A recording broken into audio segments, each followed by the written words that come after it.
In this podcast episode, Dean Kamen, a renowned inventor and entrepreneur, discusses various advancements in science and manufacturing. He highlights the urgent need for advancements in the field of cells, tissues, and organs, particularly in the context of organ transplants.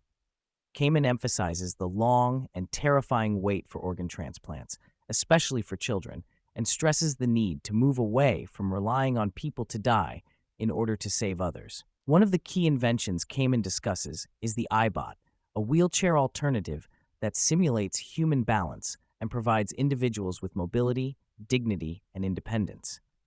He shares the challenges he faced in getting the iBOT approved by the FDA, showcasing its reliability and safety through millions of hours of operation in the field.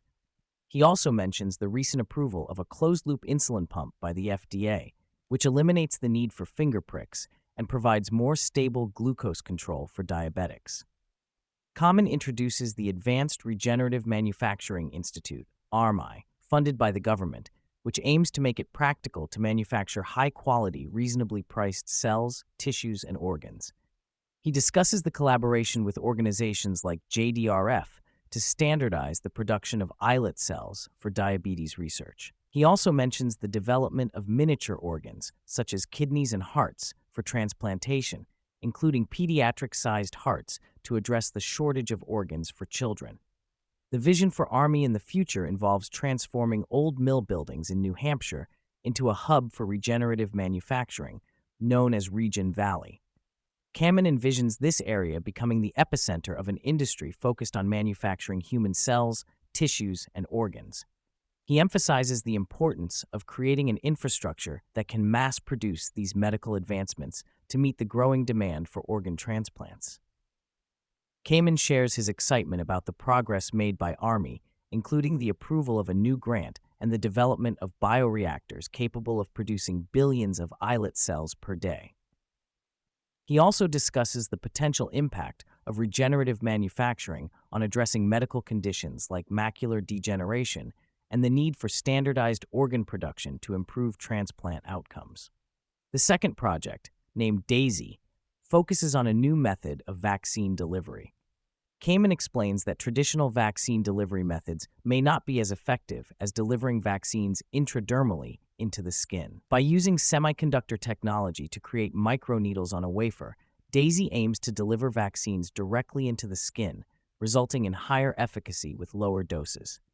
Kamen demonstrates how DAISY works by showing a video of individuals using the device to deliver a saline solution intradermally. The project has garnered interest from pharmaceutical companies for potential applications beyond vaccines. The third project is related to FIRST, an organization that Kamen is deeply passionate about. He believes that developing technical competence across the global population is crucial for staying ahead of potential catastrophes. Over the years, FIRST has grown significantly, with events held in 182 cities and 82,000 schools participating. The organization has provided $80 million in scholarships and has garnered support from Fortune 500 tech companies. Kamen emphasizes the importance of mentors in the program, highlighting the need for resources and support to continue expanding FIRST's reach and impact.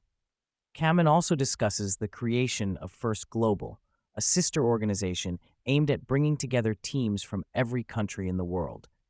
The goal is to promote collaboration and unity among young people on a global scale.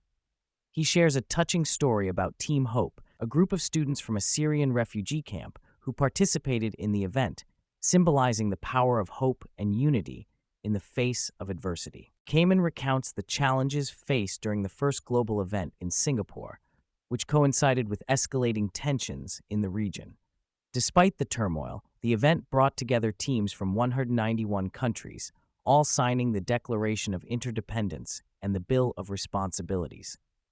This act of unity and collaboration amidst global unrest showcases the transformative power of FIRST Global in fostering peace and understanding. The podcast also touches on the impact of FIRST in schools, with Kamen highlighting the introduction of affordable robot kits for classrooms. He emphasizes the need for hands-on learning experiences that engage students in STEM subjects and teamwork. His vision is to make FIRST a standardized national sport in schools, offering a cost-effective and impactful alternative to traditional sports.